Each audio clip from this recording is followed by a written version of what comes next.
You guys, welcome to another episode of Self Rebellion. My name is Ntatu, and thank you so much for joining me.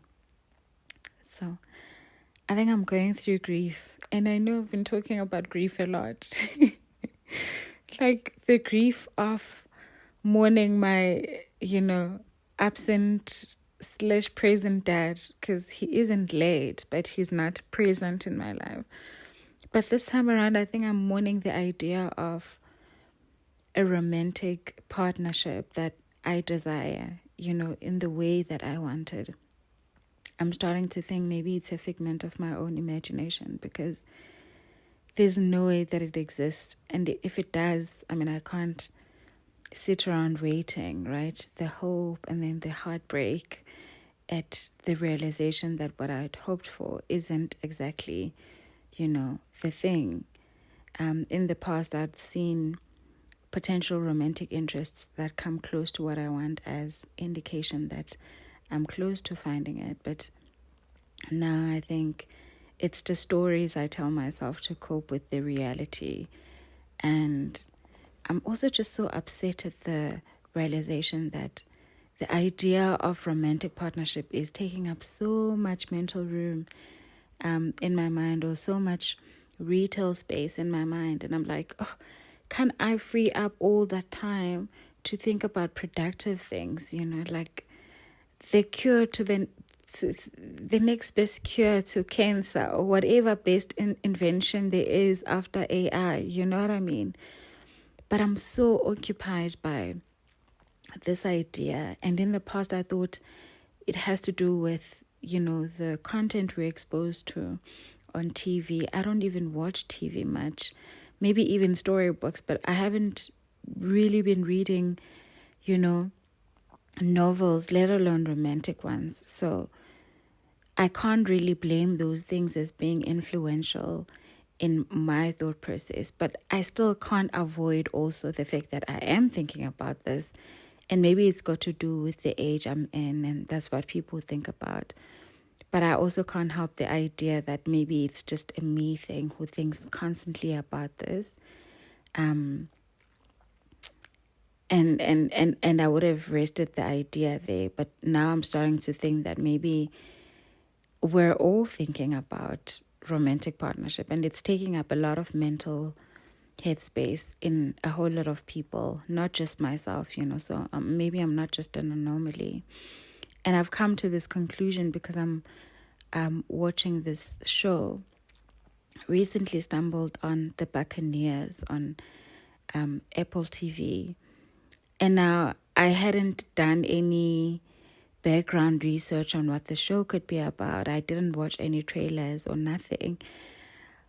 And I just saw a group of girls, and they were talking about girls in like medieval Europe. I mean, it's much later than medieval times, but I was just so fascinated about this idea of girls, right? Just being girls and living life. And guys, I love girls and I love the idea of friendship. So that caught me. So then I'm playing and I'm realizing, oh my goodness, it's about men and being in relationships with men. There is one person in the friend group who is actually lesbian, so she's attracted to women. But the whole premise of this entire thing is romantic relationships. And I'm just like, oh my goodness, I'm exhausted. Free me. Like, can I just have my time to myself? My thoughts to myself? Like, what would I be thinking about if I wasn't thinking about this thing? And I think my decision to let it go then, to almost grieve this love and this relationship that I'm not going to have, is in part a rebellion to free up my mental space and to have time on my own. And I realize that I'm not helpless to the situation, right? I do have agency and I can exercise my free will to think about other things.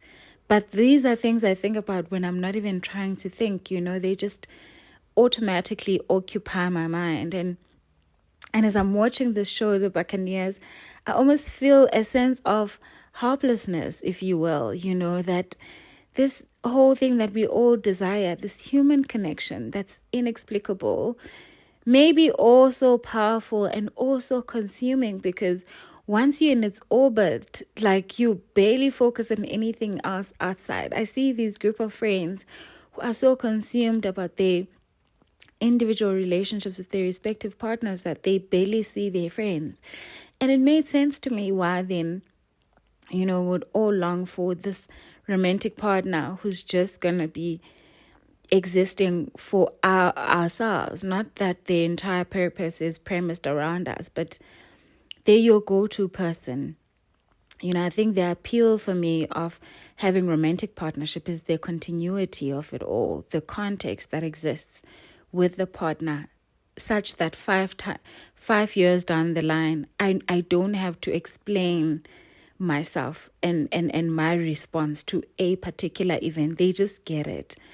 Or at least I would hope that they would get it, because they've seen me through the seasons. They've seen me grow and change and shift and make up my mind and like change it again. So a particular event is never just singular. It's within context of the rest of my life. And for me, I think having that one partnership, that one repository, if you will, in a human form, is the definition of life. And maybe I'm giving it so much meaning than it actually deserves. But I feel that continuity is interrupted with friendship and other forms of relationships, right? Because, I've got several friend groups or different friends whom I share different things with. I would love the idea that I share everything with my friends, but I know that, okay, this friend will respond better to this particular thing, and this friend responds the best to something else. And so who I am in all these friendships is always different. Now, the idea that I get to be all of me to a singular person is very appealing to me. And it might not necessarily be practical, but at least in my mind is what I imagine being in romantic partnership looks like, And for me, that's really the definition of being alive, because yes, I can take a photo and a video of that singular moment, which is frozen in time. But in a world that uses filters and like Photoshops and whatnot, a photo is not even a photo anymore. It's not even the true story anymore. You get me? It's augmented to suit whatever trendy image of the time is, even our own bodies. Like, I think about the fact that, yes, we are alive and we're beings, but if someone isn't able to hold your essence or to hold, the different versions of you throughout time, are you really alive then? Like, in your entirety, you know what I mean? Because we also have a world of artificial intelligence and I don't know, guys, like where it's so easy to mimic someone's likeness. So how I look isn't even unique to me anymore. People also have plastic surgeries to change how they look. So not even that is something reliable to measure the fact that we're alive, So then how do we measure our lives? How do we measure our impact in society other than being known and seen and understood by someone in all of our seasons? You know what I mean? So I think really the idea of romantic partnership for me is that it's just leaving my footprint in the world to say, hey, I'm alive. I lived. And maybe we can do that too on our own. But like, imagine if you didn't have people to experience life with. Would you really be alive then? Would you be participating in the human experience if no one could attest to the fact that you've been alive? Like, that's how I always think losing your memory is the biggest punishment. But now imagine if the roles were reversed and everyone lost memory of who you are in the world. That means you are erased. In the whole universe, you are erased. You don't exist. No one has any memory of you. Whereas if someone holds that repository of who you are, how you've made them feel, how you've changed over the years, that's almost evidence of you being alive, So I think the fact that someone is there, is present to observe your living, your like existence, is what life is about. It's not everything that life is about, but I've come to realize an important part of me being, in this human experience, or me participating in it. And I think to a certain extent, this podcast is also about that, a footprint to say, hey, I've been alive and these are my thoughts, and they'll continue to exist, or I'll continue to exist through words that I've recorded on this episode. And it's not out of ego necessarily to feel a sense of importance or like I matter, but I don't know. And I don't mean to be airy-fairy, but it's like, do you guys get me? Oh my goodness. I don't know. I feel like you either gonna think this girl is bonkers, and her mind is just all over the place, or the things I think about aren't necessarily relevant to most people. But yeah, the premise of this video was that I just want my mind back to myself, and that's why I'm making the decision to kind of let go of this idea of finding that romantic partner. And it's not even about marriage, like I'm not married to the idea of marriage. I'm not so obsessed about it, because if that was the case, I would have just settled down with any person who cared enough to ask. And guys, there have been people who have pursued marriage with me, or even asked, but because they just didn't feel right. Maybe they cared about providing for me, or being a husband in the sense of the traditional sense of the word, and providing for me financial security or whatever it is in exchange for my labor. One even said their mom was sick and he wanted someone to look after her because she's old and stuff, which is very insulting. But he was being honest, and I suppose it was a noble pursuit on his behalf or on his part, and he was really just sharing his burdens with me. The other, I think he's just really lonely and wants easy access to sex. I don't know what his deal is, but he was literally offering, this on a silver platter. But I just thought none of them are truly interested in me. It could have been any girl in front of them who looked like me, because actually both happened to like this natural girl aesthetic, and the fact that I'm active and whatnot, they just liked it. And surprisingly, they liked that I'm also outspoken. But as soon as I expressed my thoughts in a relationship, it became an issue.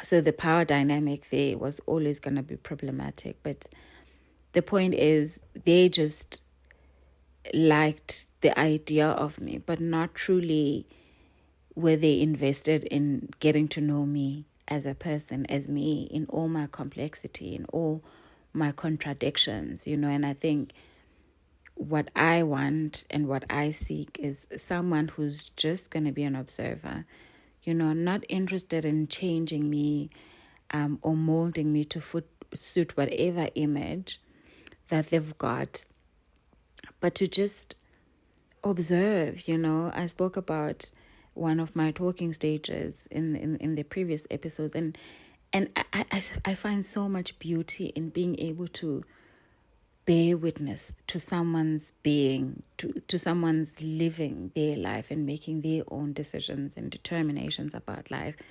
That is life for me. And obviously all of that is enriched by someone bearing witness to it, for the reasons that I mentioned about the continuity of life. But it's not necessarily about a performance, putting things on display for everyone's approval. Quite the contrary, because I don't really like crowds like that, or doing things for a public display, but just for someone to be a witness, to my existence, to my life. And yeah, I don't know if that makes sense. So tonight, I think I'm also saddened by my decision. I mean, what I was saying was that I'm not helpless in this situation, although this force may feel like it's so powerful and also consuming. I can't even have my thoughts to myself.